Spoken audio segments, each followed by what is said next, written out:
There are a number of limiting beliefs that are most likely killing your business. And today I want to walk you through 3 of those and specifically 7 questions you can use to help dissolve those, break them, and replace them with beliefs that will actually support your growth. Guys, what's going on? Yuri here, founder and CEO of Healthpreneur. Welcome back to another episode of #Winning. This is the series that's all about helping you win in business and in life. And one of the biggest reasons many people don't win is because of what's between their ears. The thoughts, the mindset, the belief patterns. We've talked about this many times, but I want to share 3 beliefs that I've noticed come up recently within our community, not of necessarily just clients, but just people in the health and wellness space in general. And whether or not you're a health practitioner is irrelevant. These beliefs, I think, will be very useful for you as well in terms of acknowledging what they are and how they're not serving you, okay? Because the reality is if you have beliefs shape all of your actions. For instance, if you believe that the world is a terrible place, your life is going to be a reflection of that. If you believe the world's coming to an end, you're not going to have a lot of motivation to get out of bed in the morning. Now, those are 2 obviously very big global beliefs, but I share this to say that your actions and therefore your results in life are going to be a reflection of what you believe to be true or not true for you. So I want to share 3 beliefs that are, I think, very limiting, and then I want to share these 7 questions with you that I think will change the game for you. First and foremost, the best way to break a belief is by questioning it. This will make sense as we dive into this. So I just want to share one of the beliefs that I saw come up recently. Someone had booked a call to speak with us about possibly working together, and she had this really strong belief that essentially said this: my best clients are not on Facebook and Instagram, okay? And so I saw that, I'm like, oh God, I gotta see who these clients are, because 3 billion users on Facebook and Instagram, and her clients are not part of that 3 billion. I gotta see who these people are. So I'm reviewing the call, and it turns out that her clients are successful women who have it all but feel unfulfilled. And I thought to myself, okay, they're not on Facebook or Instagram if you say so. Yet many of our clients serve that same audience and are advertising profitably on those platforms. Okay.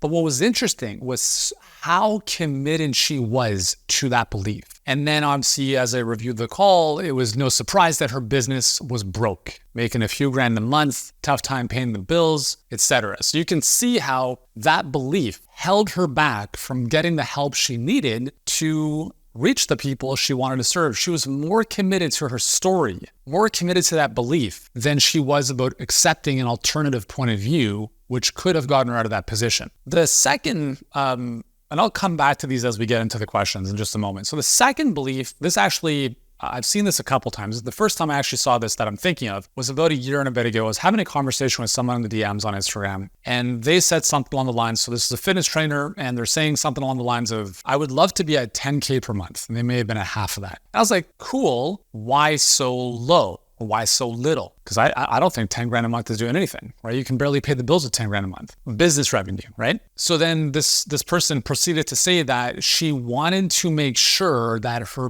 business wasn't too big so she could provide a lot of personal attention to her clients. And I thought, again, limiting beliefs, okay? Third limiting belief, I don't know how I can help people online. So we see this a lot with chiropractors, physical therapists, manual therapists. I don't know how, and I don't even think it's possible to help people online, okay? So I just want to turn back the clock for a second. 88% of Fortune 500 companies that existed in 1955 no longer exist. 88% of them. So that means 12% of the largest companies on the planet in 1955 still exist. What happened to the other dinosaurs? Well, very much like the dinosaurs, they became extinct, or they were gobbled up by another company who was more avant-garde and innovative and forward-thinking. If you think of Blockbuster, do you remember Blockbuster? Do you remember walking to the video store if you're older like I am and actually picking out a movie on the shelf? Yeah. And where's Blockbuster now? I think they might have one location in Texas. Many years ago, Netflix went to Blockbuster and said, hey, we'd like for you guys to buy us out. And Blockbuster asked how much. Netflix said, I don't know, about 50 million. And Blockbuster laughed them out of the room. Who's laughing now? And I share this because all of these stories, whether it's stubbornness to innovate or change or pivot or adopt, a lot of it is based on limiting beliefs, right? So as an example, I've always believed, for the whole ethos of Healthpreneur is that the future of health and coaching is going to be virtual. And I'm not saying there isn't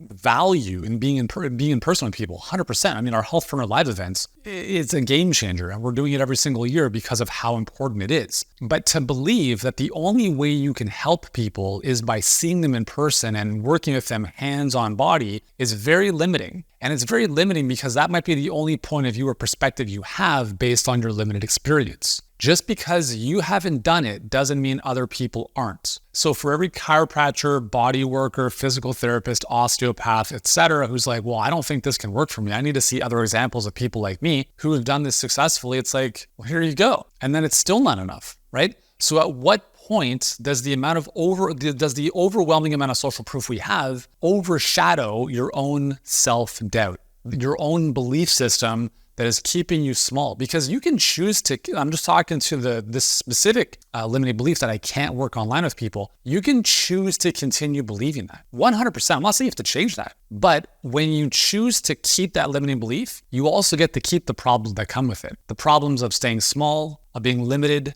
to your physical office, grinding away 40 million hours a day, being underpaid, right? So you can keep that belief and you get to keep your problems. Cool. Or you could be open-minded enough to consider alternatives. And I want to share 7 questions to help you break some of these beliefs. Because as I said before, the most effective way to break beliefs is by questioning them. So let's have a look at what these questions are. Is this belief based on facts or assumptions? So if I were having a conversation with this lady who said that her clients were not on Facebook or Instagram, I'd say, oh, that's interesting. Is that belief based on facts or assumptions? And she will say 100% it's based on facts. And I'd be like, that's great. Could you show me those facts? I would love to know what the data shows. And at some point, the bullshit will start to unravel. Like, you have no supporting evidence. And even if someone were to say, well, they're super successful, they live in a mansion on the top of a mountain on Jupiter, like, fuck off. Like, no, they don't. I'm a successful entrepreneur. I'm on Facebook. Every single friend and colleague of mine who's a 7, 8, 9-figure entrepreneur is also on Facebook and Instagram.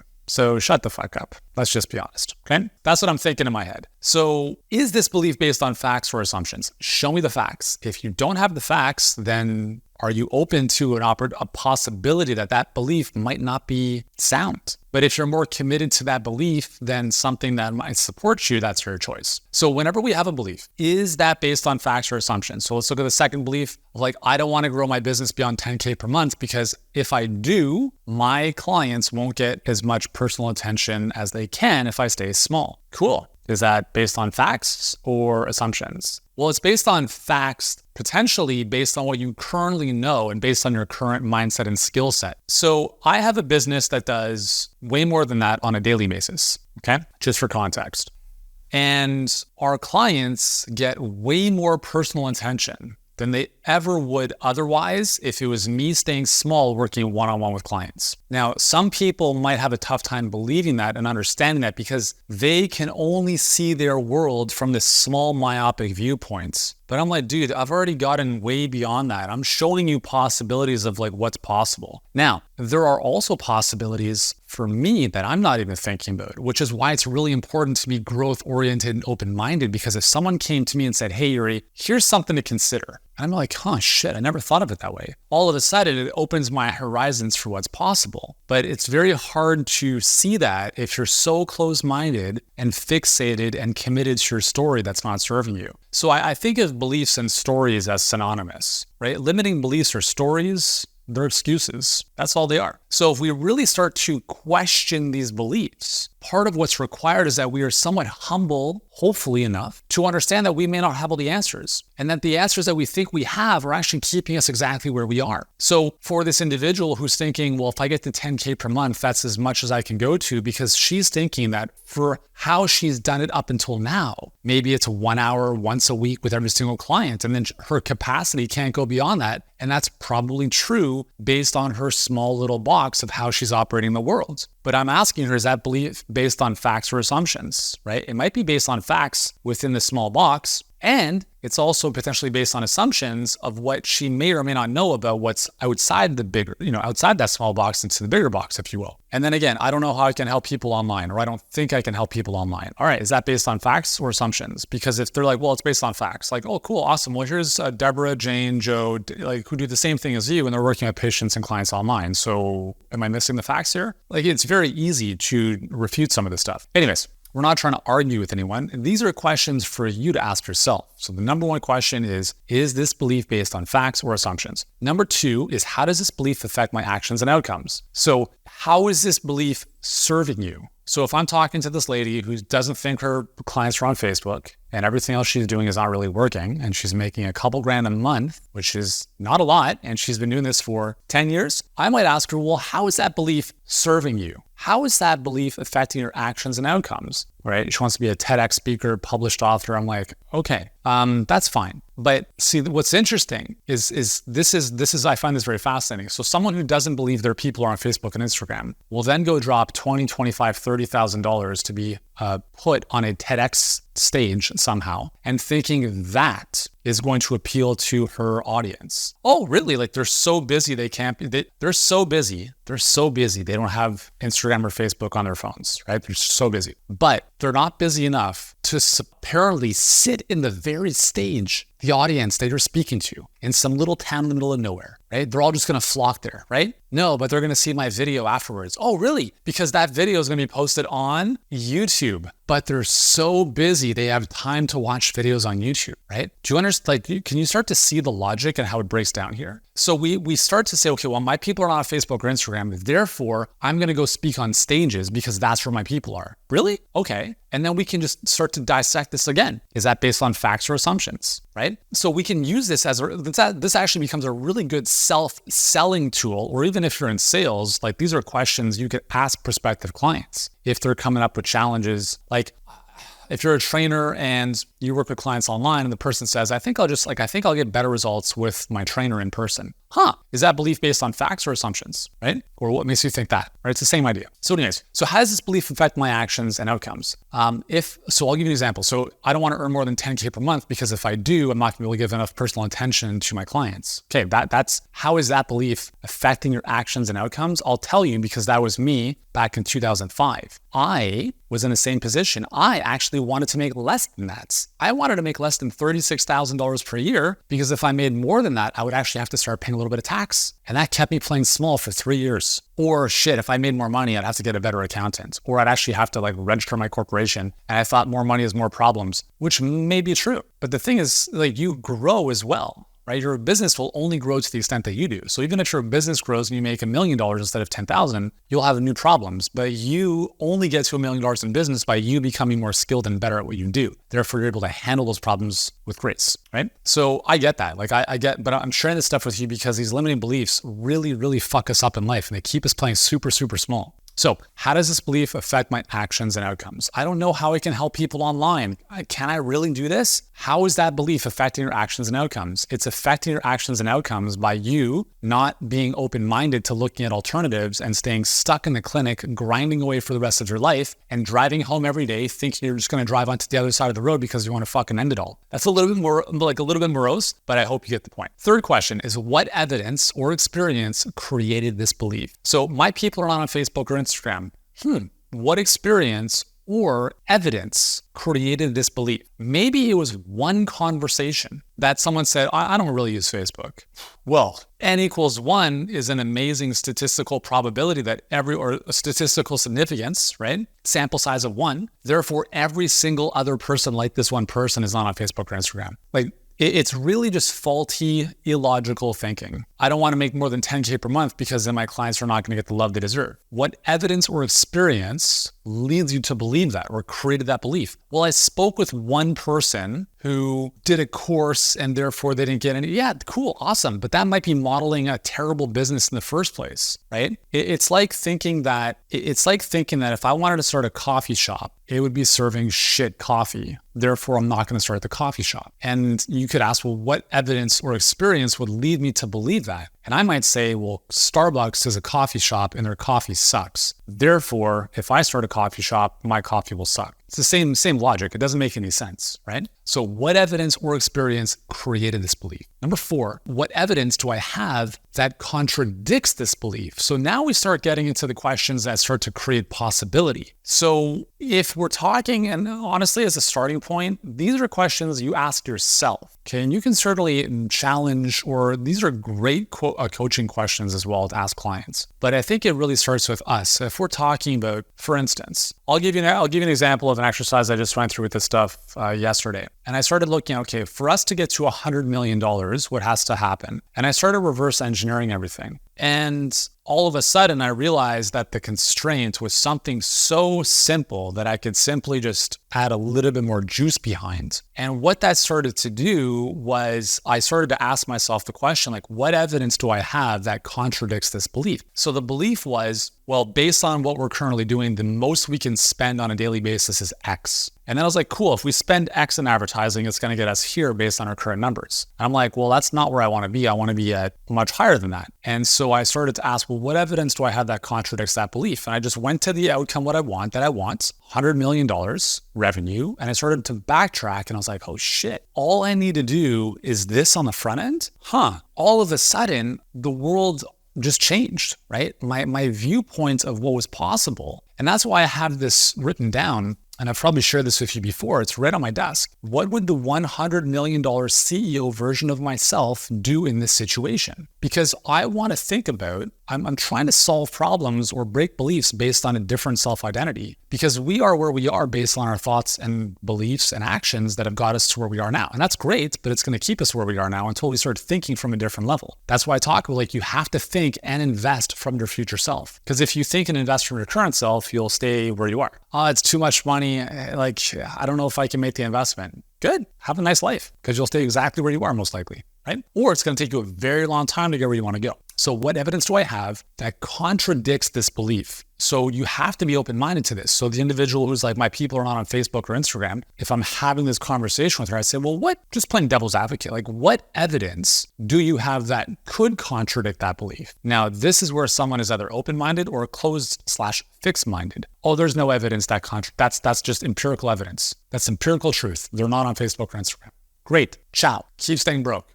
But if someone is like actually starting to think about, well, you know what? Now we know they're a little more growth oriented, they're open-minded, and that's all we can ask for, right? Fifth question, how would I act if I didn't hold this belief? So if I didn't believe that I could only help people in person, but I could actually help people online, how might I act if I didn't hold that belief? Well, maybe I might be more proactive at actually building a presence online. Because if I didn't think that was possible, then the whole thinking is, well, what's the point, right? If, as I talked about earlier, if you think the world is coming to an end, what's the point of getting up in the morning? But if you, like myself, have a viewpoint that the world's a beautiful place that is only getting better, how would I act if I didn't hold the beliefs that the world's a terrible place? Well, my belief is the opposite of that it's a beautiful place, that it's always getting better.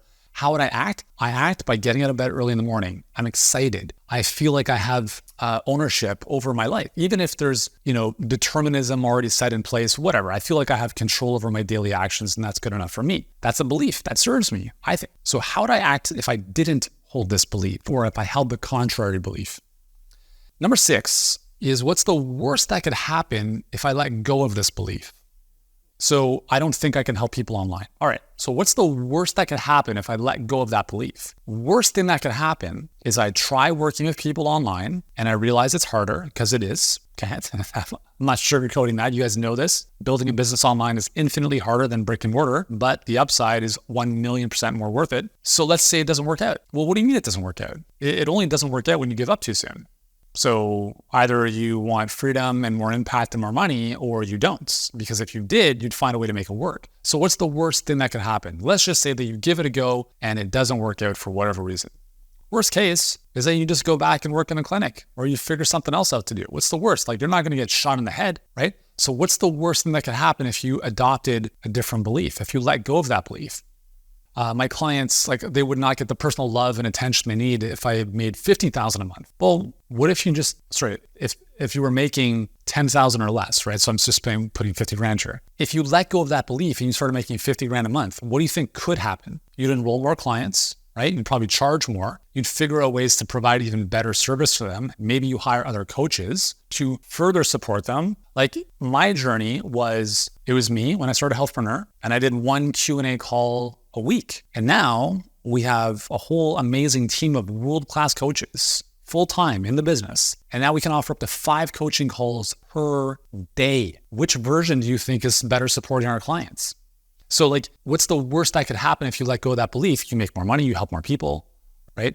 Worst case scenario, you lose a couple people because they don't feel that they're getting the love and attention, whatever. Then it's just about setting expectations properly, right? I don't tell my clients you're gonna get one-on-one with Yuri every single day. It doesn't matter, but it's not about that. It's about you getting the results. We just happen to build a system that gets you better results with less me, right?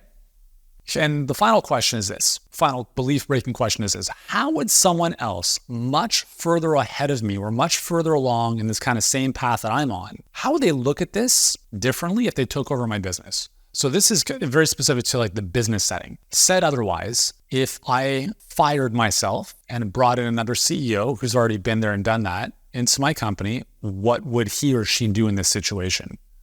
So I'll use me as an example coming into these different businesses. I don't believe my people are on Facebook or Instagram. What's the first thing Yuri would do if I bought that business or took over that business? The first thing I would do would be like, that's bullshit. Let's start running ads on Facebook and Instagram. And we would go from a few grand a month to a few grand a day. That's the first thing that would happen.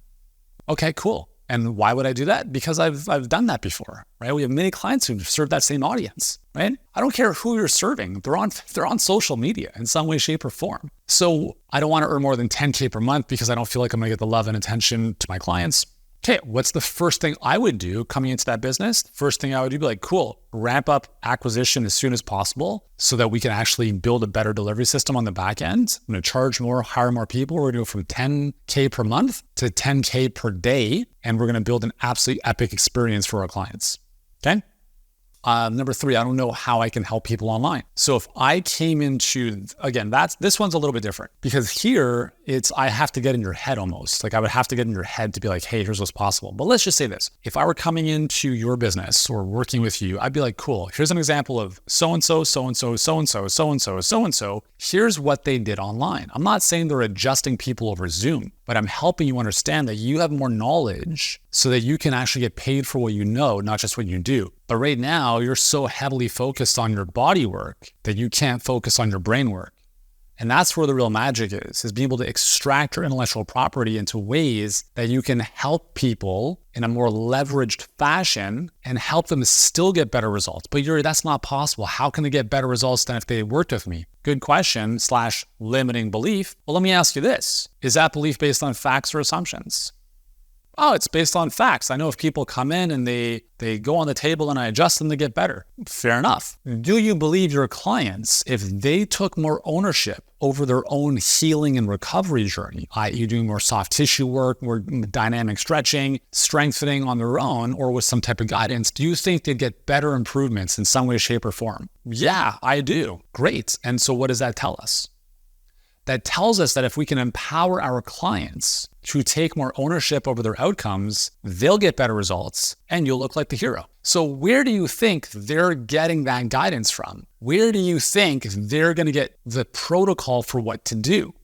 Not from your fingers, from your brain. And that's what we help you do, is extract what you already know into a way that can curriculumize or productize your knowledge or service in a way that people can follow along even if you're never there with them. And that's how you can start supporting people without being with them in person. Cool. So you see what I did there is I used this series of questions to get someone a bit more open-minded. And again, in this context, I have to kind of get inside the head because it's not really the business that I'm working on at this point, it's the mindset. Does that make sense? So anyways, if you have any limiting beliefs in any aspect of your life or your business, I implore you to use those 7 questions and challenge your own thinking. Because if you can challenge your own thinking, then you can improve it, you can expand it. And as soon as you take your mindset from here to here, you get better results. When you go from here to here, you get better results. When you go from here to here, you start to recognize what's possible, right? And the more you stretch, the more your business grows. And the more you start to realize that you don't have all the answers. I'll just finish with this. The thing that I've realized about a lot of people in life is the people who have the least amount of money have the most answers. Do you ever recognize that? Like the people who are dead fucking broke, they are always right. They always have to be right. They have all the answers. They're the know-it-alls.